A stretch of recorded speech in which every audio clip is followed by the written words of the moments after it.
Now, today's goal.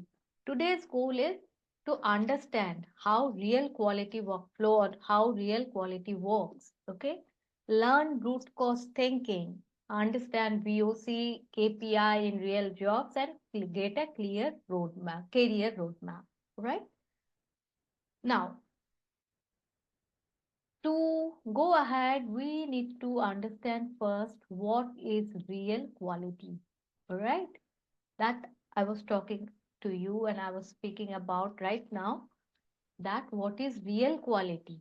It's not about the formats and templates that we easily get in Google or in some courses like Udemy or some other courses.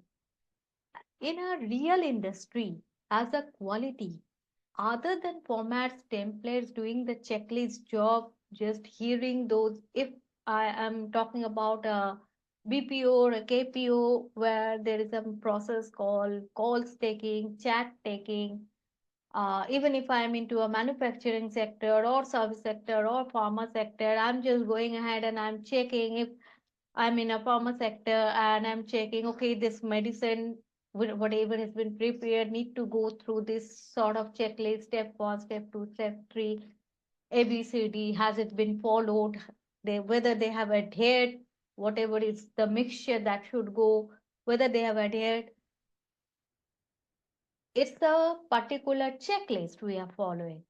Quality in real industry is not about that. We have a myth that quality means doing a check mark or a tick mark type of thing. Yeah, this is followed, this is not followed, this should be followed, that is the thing. That is a minimum part. That if I talk about that, that is actually a 5% of a quality's job. That is not even 10%.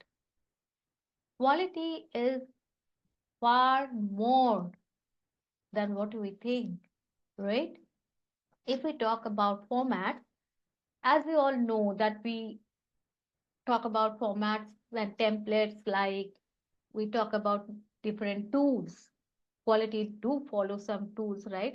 I was talking about 7 quality tools like Fishbone, Pareto. We do follow these tools to identify the gaps, to identify why mistakes are happening and how we can fix them, right? There are different type of formats, different type of templates here that is required, but only adhering to this will not give you the correct picture of the real quality, right? In real terms, we need to focus on process understanding first. When I was in operations, right? I was in, even when I started my career, if I give you a short preview of myself, I have an overall experience in quality in this MNCs for over than 10 years, right? But from day one, I was not in quality, right? I have also started a very nominal role after doing my post graduation. When I started my job, I started in a normal KPO sector, BPO sector, even I have switched to telecom sector.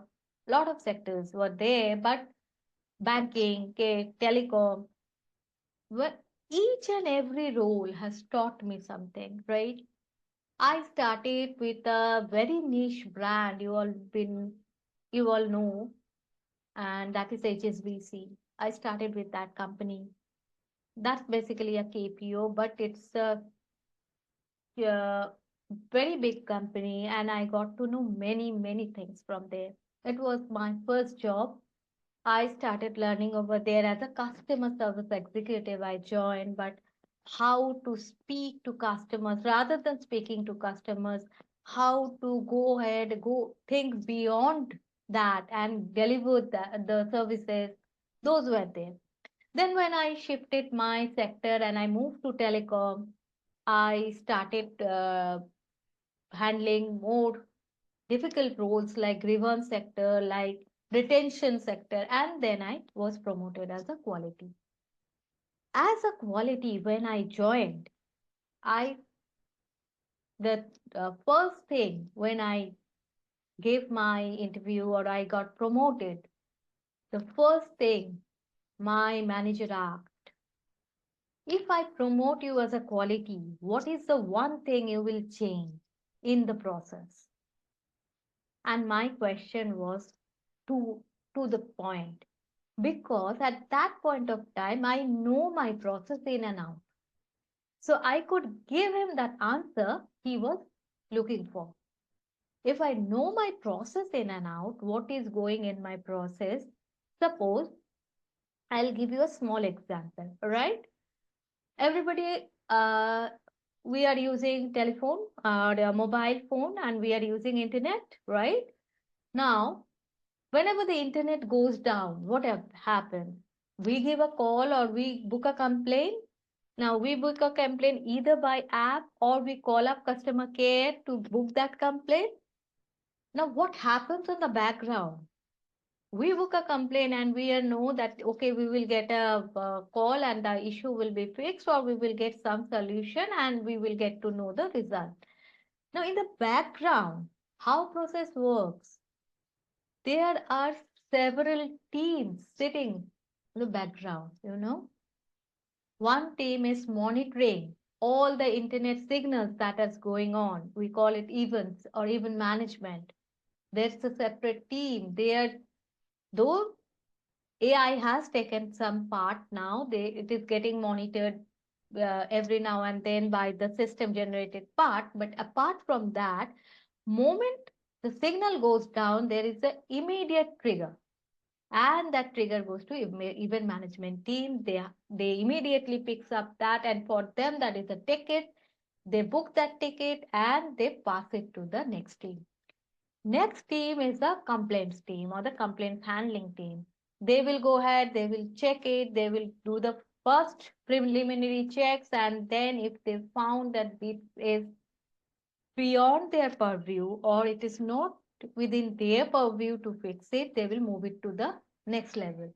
The next level engineering team or someone will take over from there, and they will put some text note or something. Whenever we were given some time, right? That 48 hours it will be fixed or like that, but we are not getting that reply. What we do, we go ahead and we give a call back.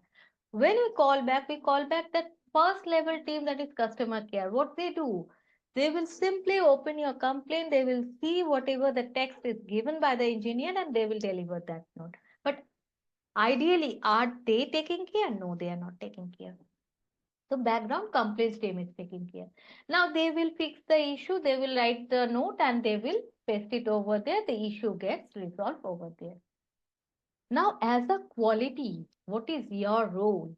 As a quality, whenever such ticket is raised and the ticket gets closed, as a quality, you check end-to-end process. Why customer called up? Why customer had to complain? And what was the complaint resolution given? Is that complaint, whatever resolution given, is it the correct one or the correct procedure followed? If not, we know that complaint will come back again. Maybe not in 1 month, but after 2 months, it will come back again. So has they followed the procedure? This is only the 0.5% of the job.